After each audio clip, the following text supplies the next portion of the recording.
Is the God of the Old Testament a bloodthirsty ethnic cleanser, like Richard Dawkins argues? It's a serious accusation, so let's take it seriously. In The God Delusion, Richard Dawkins describes the Old Testament God as arguably the most unpleasant character in all fiction. His criticism centers on passages where God commands Israel to destroy certain nations, especially in books like Deuteronomy and Joshua. So what do we do with that? First, context matters. The Canaanite nations weren't portrayed as innocent civilians randomly attacked.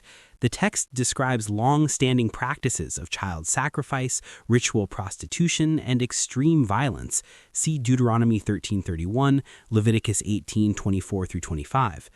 According to Genesis 15:16, judgment was delayed for generations. Second, judgment versus genocide. The Old Testament presents these events not as racial extermination, but as divine judgment within a specific historical window. Israel itself later receives the same judgment for similar sins. The standard wasn't ethnic, it was moral. Third, ancient war language. Scholars note that phrases like destroy them completely were common ancient Near Eastern hyperbole. In fact, many of the same groups supposedly wiped out appear later in the text. For example, Judges 1. That suggests military defeat language, not literal total annihilation. Fourth, trajectory of the Bible. The Old Testament also commands love for foreigners, Leviticus 19:34. Non-Israelites like Rahab and Ruth are welcomed. The story ultimately moves toward inclusion of all nations, culminating in Jesus. Now, here's the deeper issue.